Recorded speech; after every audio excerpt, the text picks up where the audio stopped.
부모가 되어서 부모에게 가장 큰 보람을 느낄 때가 언제라고 생각을 합니까? 저도 아이들 셋을 키워가면서 아이들이 장성해 가고 결혼까지 한다는 얘기가 있으면 시간을 지나면서 정말 부모님들의 보람이 무엇일까? 두말할 필요도 없이 자녀들이 정말 잘 자라주는 것일 겁니다. 더군다나 믿는 가정의 자녀라고 한다면 믿음이 확실하고요. 잘 자라줘서 믿음의 또 남편이나 아내를 만나서 믿음의 가정도 꾸미고 그들도 또 믿음의 아브라함의 후손들을 생산하면서 그들도 그렇게 아름다운 하나님의 가정을 이루어간다고 한다면 그 이상 부모에게 보람되는 일은 없다고 생각을 합니다. 목사도 마찬가지입니다. 목사에게 가장 보람이 되는 때가 언제냐? 저의 목양을 받으면서 시간이 지나면서 믿음의 성장을 보여주고 성숙해져 가는 분들을 보면 그만큼 보람을 느낄 때가 없습니다. 만약 누군가가 저에게 목사님은 왜 목회를 하시냐고 물어본다면 저는 이렇게 대답을 하겠습니다. 한 영혼이 예수 그리스도를 만나서 변화를 받게 되고 자신을 향한 하나님의 경륜을 깨닫고 보다 더 온전한 사람, 성숙한 사람으로 되는 것을 보기 위해서 목회를 한다라고 말씀을 드릴 수가 있겠습니다. 그런데 저 아래서 저에게 목양을 받으면서도 불구하고 1년이라고 2년이라고 3년이 지나고 5년이라고 10년 가까이 지나고 더 이상 됐음에도 불구하고 정말 자라지 않고 변하지 않고 아니 오히려 성경에 정말 무지하고 거기다가 고집이 있어서 염소 뿔 달린 염소들 마냥 받기나 하고 이런 분들을 보게 되면 정말 저는 스스로 나는 목회를 실패하고 있구나라고 생각이 듭니다. 한 영혼이 진실로 주님을 만나가지고 변화를 받아서 내가 정말 어제보다는 오늘, 오늘보다는 내일, 작년보다는 올해가 더 주님 보시기에 더 성숙한 사람, 더 나아진 사람, 더 온전한 사람, 정말 더 주님을 닮아가야 되겠구나라고 하는 그런 마음을 가지고 애쓰고 힘쓰면서 그런 모습이 보일 때에 정말 목회자는 행복합니다. 그런데 그 반대를 보게 될 경우는 좌절과 무력함과 그는 목회자가 아닌 이상 목양하는 마음의 목자적인 심정을 가지고 여러분의 구역원을 섬기다든지 여러분의 지원을 섬긴다든지 누군가 옆에 있는 사람을 섬겨보지 않는 사람은 이해할 수가 없을 것입니다. 지난주일에 1장 24절부터 27절 말씀을 가지고 정말 믿음이 있는 사람이라고 한다면 자기 자신을 향한 하나님의 경륜, 하나님의 목적, 하나님의 뜻이 무엇인가를 내가 깨닫고 이해하고 그 부르심에 합당하게 생활하는 것이라고 했습니다. 고난이 있다 하더라도 내가 그 부르심을 따라서 살겠다고 마음을 먹으면 하나님께서 얼마든지 그 고난을 이겨갈 힘과 용기를 주신다고 믿습니다. 물론 평소에 아무런 고난이 없을 때도 스스로 정말 하나님의 부르심을 따라서 신앙생활을 잘 하시는 분들이라고 한다면 어떤 고난이 오더라도 넉넉히 이겨나간다고 생각이 됩니다. 영광이 있기 때문에, 우리 앞에 있는 영광의 소망이 있기 때문에 그렇습니다. 에베소서 1장에서 사도 바울이 에베소 교인들에게 하나님께서 오래전에 세상이 창조되기도 전에 오래전에 우리를 예정하시고 때가 되어 선택하시고 부르셔서 은혜를 주시고 하나님의 자녀가 되시게 하셔서 고난 가운데 소망을 바라보고 살아가게 하신 이유는 하나님의 영광의 찬송이 되게 하기 위해서라고 했습니다. 에베소서 1장 12절에 우리로 그의 영광의 찬송이 되게 하려 하심이라. 다시 말하면 우리를 통해서 하나님께서 영광을 받으시기 위해서 오래전에 예정하시고 택하시고 부르셔서 여러분이 은혜를 주시고 여러분을 키워가시는 하나님, 그런데 여러분 생각해 보십시다. 여러분이 주님을 닮은 삶이 안 나타나는데, 여러분의 생활 속에 주님의 인격이 드러나지 않는데 어떻게 영광의 찬송이 된다고 말씀할 수 있겠습니까?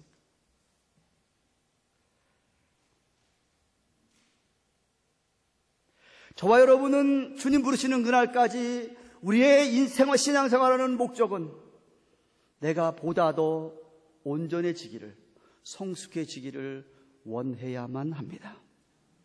에베소 4장 13절 이렇게 말씀하십니다. 우리가 다 하나님의 아들을 믿는 것과 아는 일에 하나가 되어 온전한 사람을 이루어서 그리스도의 장성한 분량이 충만한 데까지 이르리니 라고 하였습니다. 사도 바울과 동역자들과 평신도들이 다 함께 하나님을 믿는 것과 아는 것에 하나가 돼서 목적이 뭐냐 하면은 온전한 사람이 되기를 위해서 주님의 장성한 분량이 충만한 데까지 이르기를 원한다. 그렇습니다. 저기 말씀하시는 온전한 사람, 오늘 본문에도 나옵니다. 오늘 본문 1장 28절을 보시면은 바울이 동역자들과 함께 우리가 그를 전파하며 각 사람을 권하고 모든 지혜로 각 사람을 가르치면 각 사람을 그리스도 안에서 완전한 자로 세우려 함이니라고 했습니다. 다시 말하면 바울과 그의 동역자들의 사역의 목적도 그를 따르는 한 사람 한 사람 성도들이 정말 주님이 원하시는 온전한 사람으로 세워져 가는 것이 그들의 사역의 목적이었습니다. 여기 온전하다라고 하는 번역한 헬라의 원어의 뜻은 텔레이로스라고 하는 말의 뜻은 NIV에는 perfect라고 되어 있지만 보다 더 좋은 번역은 mature, 성숙하다는 뜻입니다. 성숙하게 그들을 세우게 하기 위해서라고 합니다. 초신자, 베이비 크리스천의 수준에서 마냥 머무는 게 아니라 좀 신앙이 자라가지고 유년부를 지나고 사춘기를 통과해서 질풍노도와 같은 시대가 있다 하더라도 그걸 통과하고 철이 들어서 어른이 되는 신앙, 그 온전함, 그 성숙함을 보기를 원하는 것이었습니다.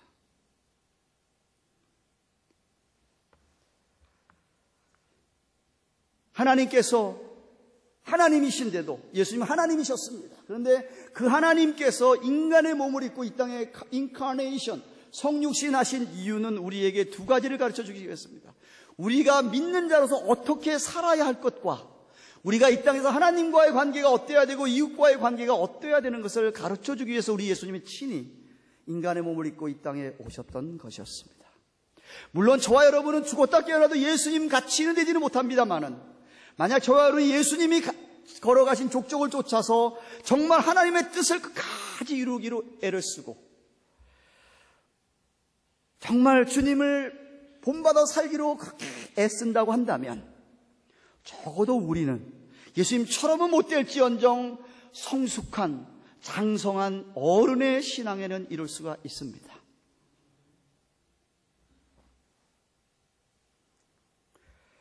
그것은 바로 이게 하나님의 뜻이면 난 얼마든지 내 뜻을 포기할 수 있고 아가페 사랑은 내가 예수님 안에서 못할지 몰라도 아가페의 사랑을 본받는 까리따스의 사랑, 정말 아주 숭고하고도 아름다운 사랑, 그것만큼은 우리가 할 수가 있습니다. 우리가 그렇게 하려고 애를 쓰는 것, 즉 하나님에 대한 지식과 하나님에 대한 사랑의 성숙함, 성장함을 뜻하는 겁니다. 여러분의 신앙생활 하면서 여태까지 오면서 얼마나 하나님에 대한 지식이, 참 지식이 많아졌으며 하나님에 대한 사랑이 얼마나 깊어졌고 넓어졌습니까?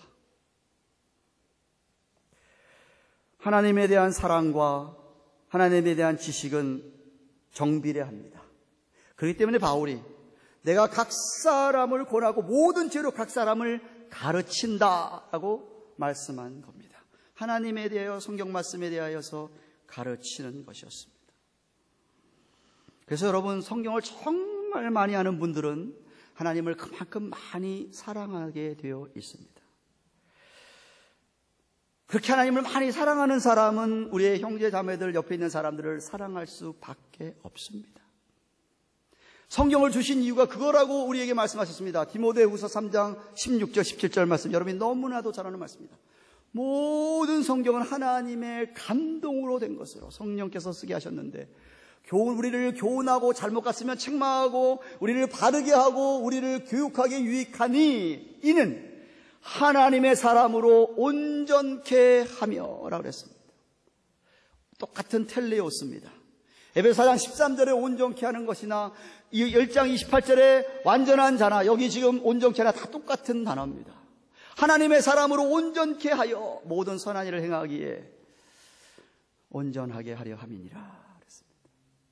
다시 말하면 저와 여러분들이 하나님 아버지 앞에서 이렇게 하나님에 대하여, 성경에 대해서 많이 알고 그러면 우리는 하나님 아버지 앞에서 온전하게 되어서 성숙한 그리스도의 삶의 모습을 나타낼 수 있다라는 말씀입니다.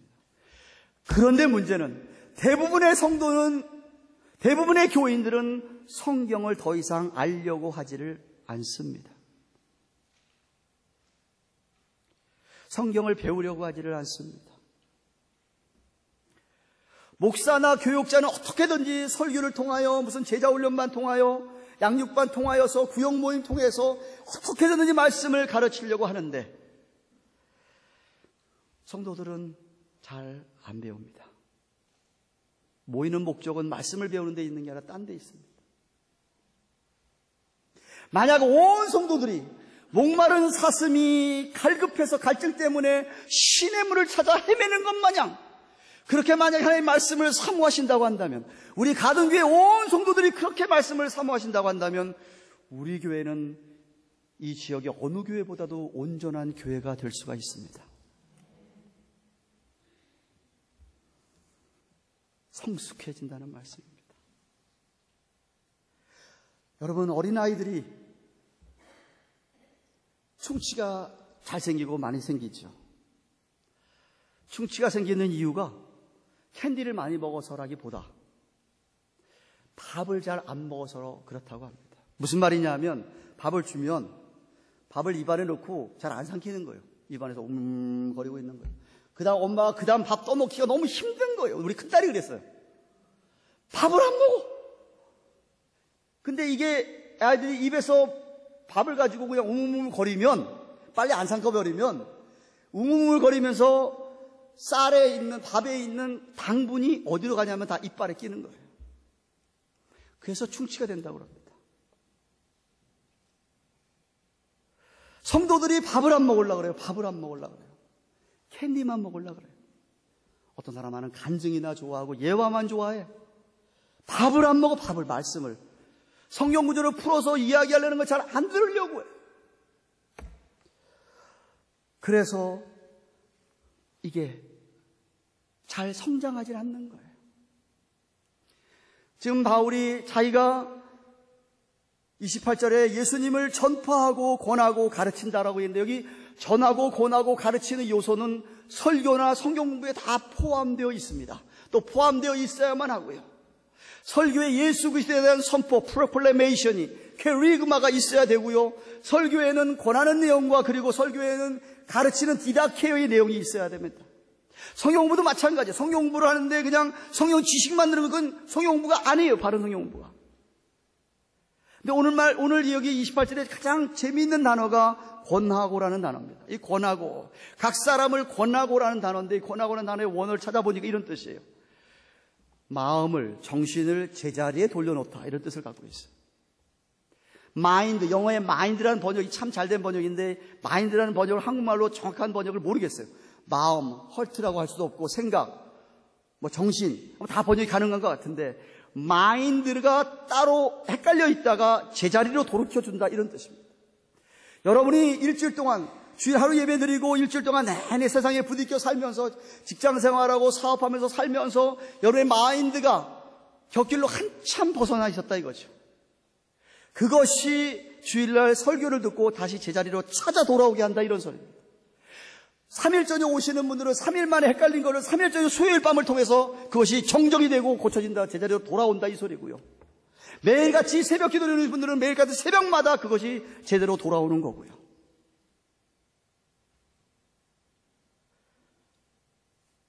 여러분이 주일 설교든 3일 저녁 설교든 성령부를 통해서든 성령의 은혜를 받게 되면 제자리를 찾게 된다는 것이죠. 사람에게서 제일 힘든 게 마음을 지키는 것입니다. 왜냐하면 이 마음 생각은 그냥 막 아무데로 막 가버리는 게 마음과 우리의 생각이기 때문에 그렇습니다. 성경이 우리에게 이렇게 얘기합니다. 잠언서 4장 23절 말씀에 무릇 지킬 만한 것보다 더욱 내 마음을 지켜라. 생명의 근원이 이에게서 남이니라 그랬습니다. 뭘 지키라고요? 마음을 지키라. 그죠? 마음이 흔들리는 바람에 다 흔들려 버리잖아요. 다 흔들려 버리잖아요. 마인드가 흔들리는 바람에 다 흔들리잖아요. 그래서 만약 여러분이 매일 새벽 기도를 못 나온다 하더라도 여러분 집에서라도 내가 정말 아무도 나를 받아들이지 않는 시간에 내가 성경 말씀을 붙들고 다음은 10분, 15분, 길게는 30분이라도 내가 경건의 시간을 보내며 여러분 자신을 추스리고 내 마음을 제자리로 돌려놓고 그렇게 살 수 있는 분이라고 한다면 참 복 있는 사람입니다. 하루에 성경 한 구절이라도 내가 이 구절을 내가 붙들고 하루 종일 그 구절이라도 내가 묵상을 하면서 하루를 살고 삶에 적용한다고 한다면 끊임없이 그 말씀을 붙들고 내 하나님 앞에 무시로 기도하라는 말씀처럼 기도하면서 하루를 지낸다고 한다면 여러분은 어제보다 오늘보다 내일이 보다 더 온전해질 수 있는 참 복 있는 사람입니다. 바울은 성도들이 그리스도 안에서 완전한 자로 세워지는 일을 위해서 힘을 다하여 수고한다고 해요. 29절 말씀 보십시오. 이를 위하여 성도들이 온전케 되는 일을 위하여 나도 내 속에서 능력으로 역사하시는 역사를 따라 힘을 다하여 수고하노라. 그렇습니다. 교회를 세워주신 하나님의 경륜은 바울은 깨달았습니다. 이것은 우리 사역자들이 교회를 온전하게, 교인들을 성숙하게 세우는 일이구나 라고 깨달았던 것이었어요. 여러분, 주님 섬기기 원하십니까? 교회를 섬기기 원하십니까? 여러분이 섬기는 모든 섬김, 아니 어떤 각종 섬김 가운데 가장 소중하고도 중요하고 최고의 섬김은 여러분 자신이 주님을 닮는 인격으로 변화하는 것입니다. 그래서 여러분 때문에 주위 사람들도 영향을 받아서 또 주위 사람들을 권하는 바람에 같이 함께 그렇게 변하여져 가는 것. 그것이말로 가장 중대한, 가장 최고의 섬김이라고 말할 수가 있겠습니다.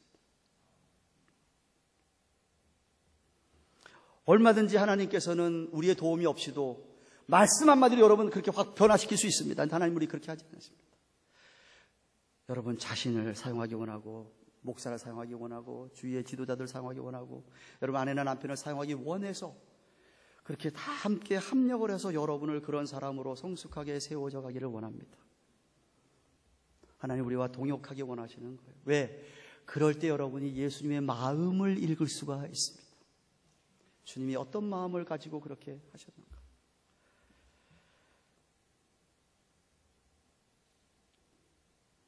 목회를 해보신 분들은 알 겁니다. 아니 평신도들 가운데서 목회하는 마음, 목자의 심정을 가지고 구역원을 섬긴다든지 지원을 섬긴다든지 누구를 섬겨보신 분들은 제가 지금 무슨 말을 하는지 좀 이해가 좀 될 것입니다. 교회를 오래 다녔음에도 불구하고 여전히 철이 없이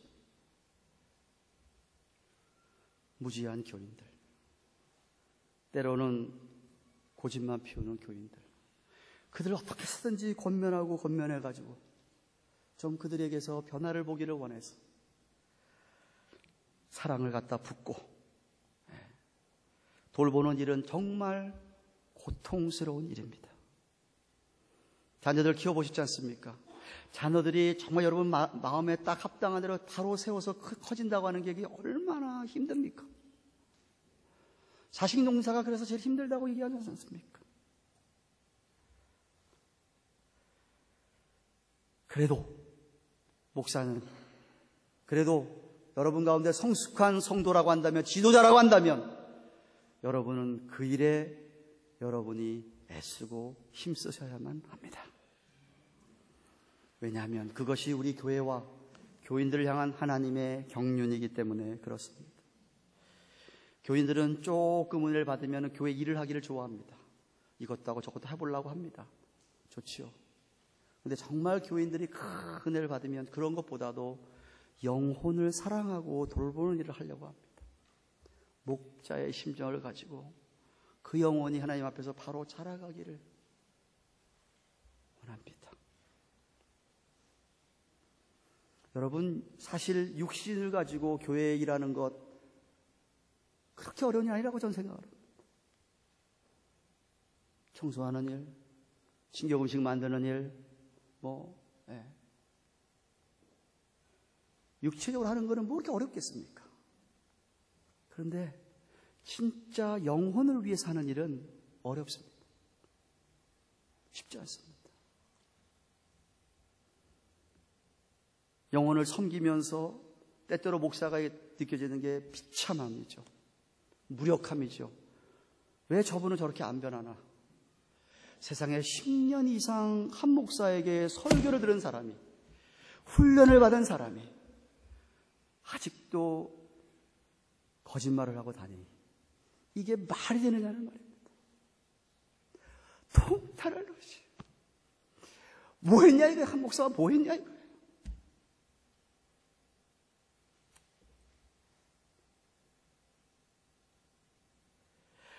정말 영혼을 위한 섬김은요, 괴로움이 따라옵니다. 그래서 그리스도의 남은 고난이라고 24절에 이야기한 거예요. 왜냐하면 이거 내가 안 되는구나. 이거는 하나님의 은혜가 아니면 안 되는구나. 하나님의 은혜의 비밀을 깨닫게 되기 때문에 그렇습니다. 얼마나 자신이 하나님 앞에서 죄인인지. 정말 은혜가 아니면 이거 안 되는 거구나 하는 것을 뼈저리게 깨닫기 때문에 더욱더 하나님의 은혜를 사모합니다. 사랑하는 가든교회 교우 여러분, 구원을 받은 성도의 삶의 목표는요, 이 세상에 자꾸만 더 뭘 소유하고자 있는 데 있는 거 아니에요. 뭐 자꾸 더 갖기를 원하시는 그런 거 아닙니다. 건강해보고자 애쓰고 막 노력하는 거 뭐 필요하지만 그것 때문에 사는 것 아닙니다. 진짜 예수 믿는 사람의 참된 목표는 내가 보다 더 성숙해지고 영적으로 더욱더 온전한 사람이 되기를 애쓰는 것입니다. 무엇에 있다고요? 사람 됨됨이에 있다 이 말입니다. 인격에 있다 이 말입니다. 예수님께서 공생의 사역을 처음 시작하시면서 첫 설교가 얼마나 중요하겠습니까? 산상순 설교를 하시는데 맨 처음 나오는 패러그래프가 단락이 뭐죠? 그 유명한 팔복입니다. 팔복. 여러분, 그 팔복의 내용이요, 전부 다 뭐에 관한 거냐면 우리들의 인격에 관한 이야기지, 여러분 뭐와 행동 강령에 관한 이야기가 아닙니다.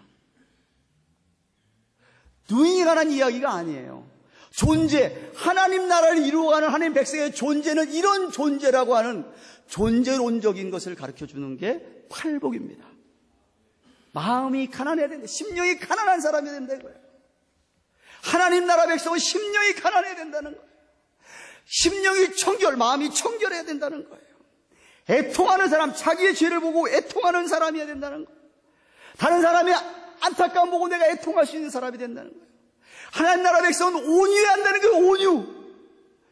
조금만 누가 찔르면 팍팍 쏟아내는 사람이 아니라 온유한 사람이야말로 하나님 나라 백성이라는 거예요.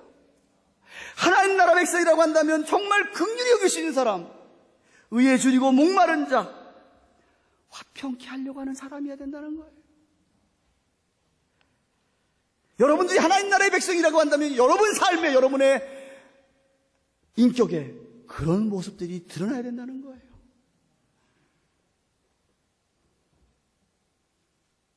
그런 분들이야말로 정말 세상에서 빛을 비추고 세상에 소금이 되는 겁니다.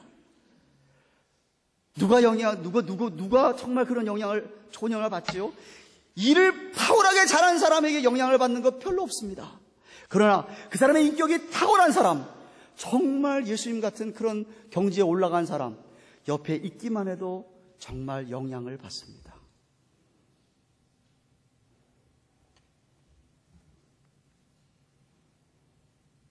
됨됨이, 인격.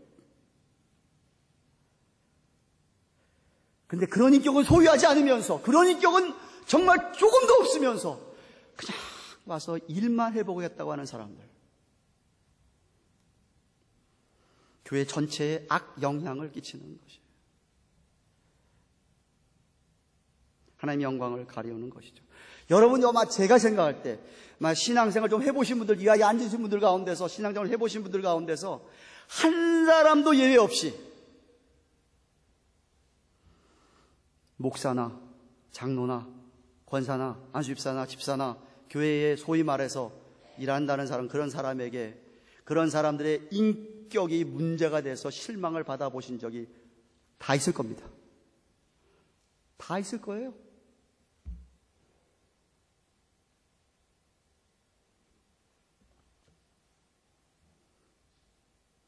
야, 이거는 믿는 사람으로 도저히 저러면 안 되는데 어떻게 이 믿는 사람이 저렇게 얘기를 하냐. 정말 대화하고 싶지도 않아서 교회를 떠나고 싶은 적이 아마 한두 번씩 다 있었을 겁니다.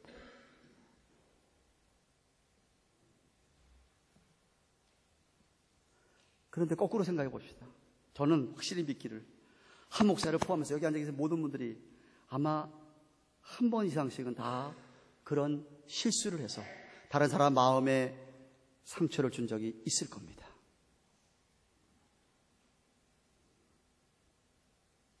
그래서 저와 여러분들이 애를 써야 됩니다. 뭘 애를 써야 된다고요? 작년에 그랬다면 제발 올해는 좀 그런 모습이 안 보여야 될 거 아니에요. 작년에 그랬는데 올해 똑같아요? 문제잖아요. 뭔가 달라진 게 있어야 될 거 아니에요.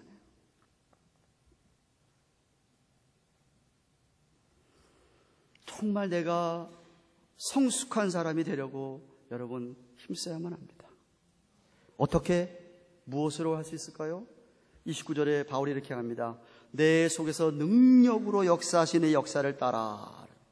여기 역사라고 하는 헬라의 원어가 에네르게오, 에너지가 거기서 나왔습니다. 작용이라고 할 수 있고, 뭘 목적을 향하여서 이렇게 작용하는 것, 동력이라고, 다이내믹스라고도 얘기할 수 있겠습니다.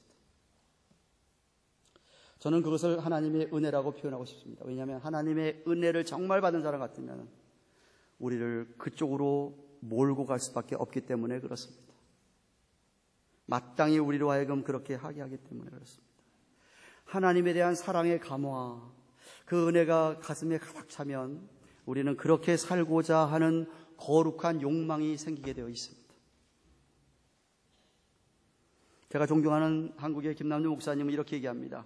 신자의 영혼이 참으로 아름다울 때가 있는데, 하나는 자신의 죄에 대하여 통렬하게 회개할 때이고, 또 하나는 다른 사람의 영혼을 위하여 진심으로 눈물을 흘릴 때라고 하였습니다.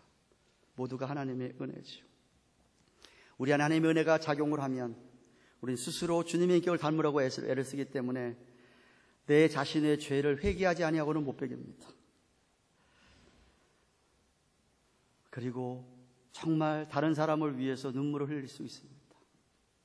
그런데 은혜를 받았다고 하는 사람에게서, 하나님의 은혜를 받았다고 하는 사람이 세상에 자기 죄도 회개하지 않을 뿐만 아니라 다른 사람의 영혼을 위해서 눈물도 흘리지 않는 사람이 있습니다. 왜 그렇죠? 죄송하지만 그 은혜가 진짜 은혜가 아니라 자기가 생각하는 착각일 수 있습니다. 아니면 그 사람은 하나님에 대해서 너무나 모르는 사람입니다. 무지한 사람입니다. 그렇기 때문에 교회는 성경을 가르치는 일에 최선을 다해야 되죠. 물론 아까 얘기했지만 바로 가르쳐야 됩니다. 지식만 잔뜩 넣어가지고 머리만 커져서 교만한 사람 만드는 거 아닙니다. 제자훈련반 오늘 끝나서 쫑파티를 하셨는데, 제자훈련반을 그렇게 오랫동안 해서 끝난 다음에 여러분이 하기 전과 한 후가 뭐가 다르게 나타나야 된다 이 말입니다. 똑같다. 1년 전에 시작을 했는데 1년 후에 지도를 받았는데 나 그때랑 지금 다 똑같다. 죄송하지만 훈련 잘못 시키셨고 잘못 받으셨습니다. 그럴 수가 없습니다. 뭔가 문제가 있는 겁니다. 달라진 게 있어야 될 거 아니에요. 조금이라도. 성경을 올바로 배운 사람들은 성경의 하나님에 대한 지식은 여기서만 머무는 게 아니라 항상 가슴으로 내려가게 되어 있습니다. 가슴이 뜨거워지게 되어 있어요. 하나님의 은혜죠. 말씀을 배우면 배울수록 하나님 알아갈수록 더 가슴이 뜨거워져서 이 가슴 뜨거워진 게 어떻게 되죠? 말로, 손과 발로 나타나지게 되어 있습니다. 성령의 역사지요. 성도들이라고 한다면 누구나 다 성령의 인침을 받았다 그랬습니다. 성령의 인침을 안 받으신 분은 성도가 아닙니다. 죄송하지만 교인일 수는 있어도 성령을 받은 사람이라고 한다면 정말 예수님을 구주라고 고백을 하고 하나님이 진실로 여러분의 아버지라고 믿어지는 사람은 예수의 피가 내 죄 때문에 정말 그렇게 주님이 나 돌아가셨고 정말 예수님이 나 때문에 부활의 소망 가지러 부활하셨고 그 주님이 오늘도 살아계셔서 하나님 보좌 우편에서 우리가 신앙 고백하는 대로 믿는 분이라고 한다면 성령을 받으신 분들입니다. 그렇다면 여러분 속에 있는 성령께서 역사를 하셔야만 합니다.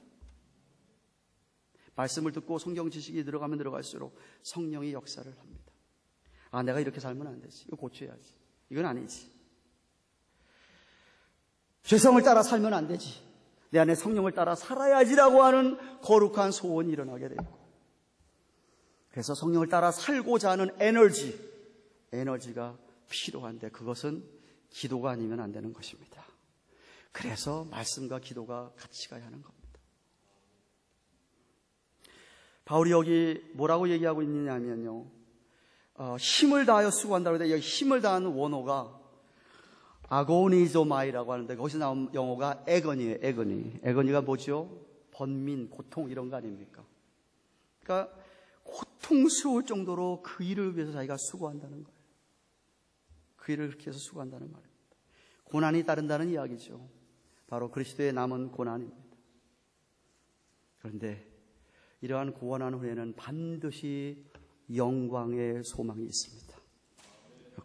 영광이 있게 되어 있죠. 사랑하는 여러분, 말씀을 맺겠습니다. 인생을 좀 사신 분들, 30대는 제가 좀 뭐라고 얘기하면 적어도 40대, 50대, 60대, 70대이신 분들, 인생을 사시면서 좀 뭔가 깨달은 것이 있지 않습니까? 제가 볼 때 여러분 다 깨달은 것은 딱 하나, 그게 뭐냐면 인생은 내 뜻대로 안 되더라는 겁니다. 여태까지 여러분 뜻대로 다 됐습니까?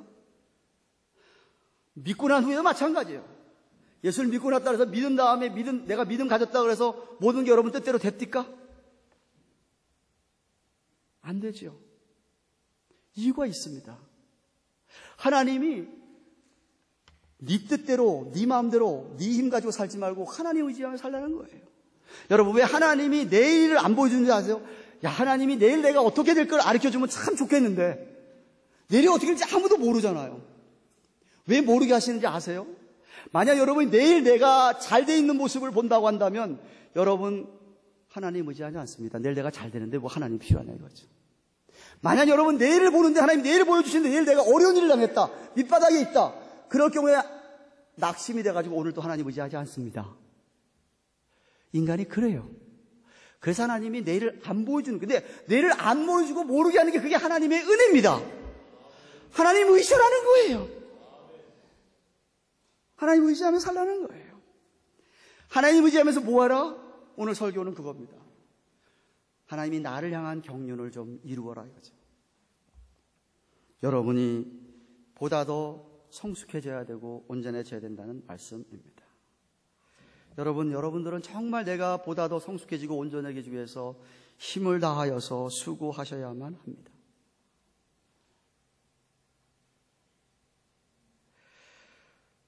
그것이 우리 모두를 향한 하나님의 경륜입니다. 여러분의 삶에 주님의 인격이 좀 드러나기를 축원합니다. 여러분, 인격이 제일 먼저 표현되는 것이 어디죠? 말입니다. 말.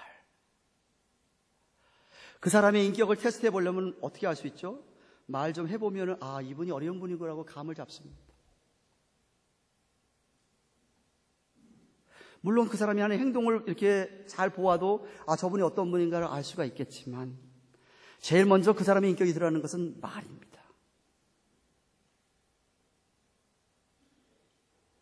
제가 어저께 바나바 사역 강의를 마치면서 얘기했습니다. 제발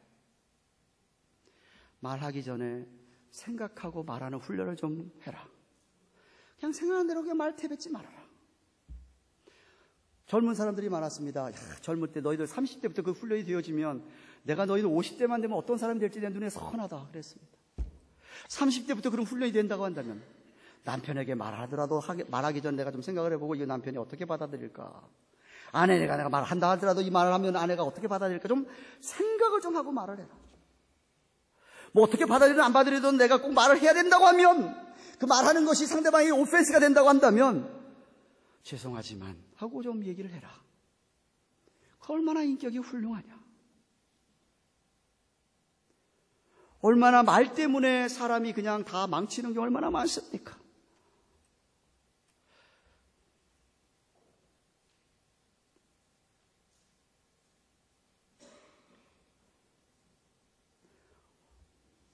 훈련입니다. 하루아침에 되는 것 아닙니다.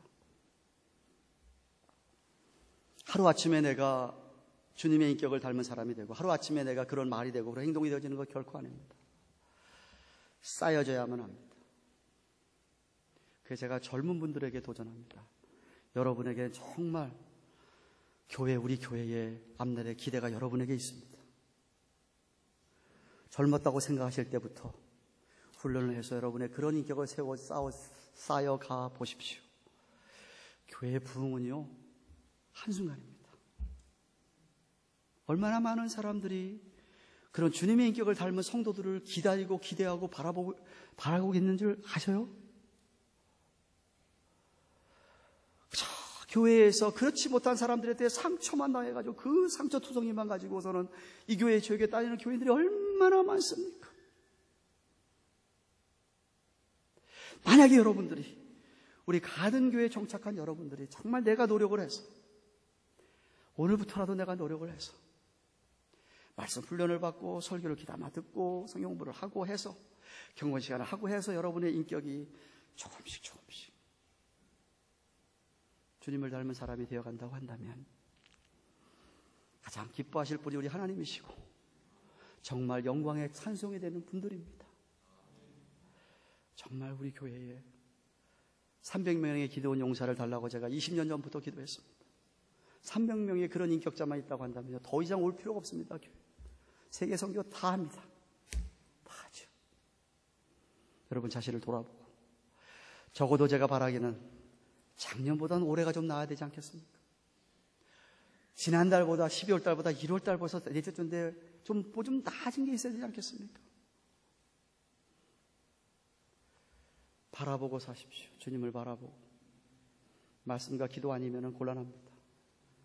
그래서 우리 모두가, 한 목사를 포함해서 우리 모두가 보다도 성숙해지고 온전해지는 2017년 한 해가 되기를 주님의 이름으로 축원합니다. 기도하십시다.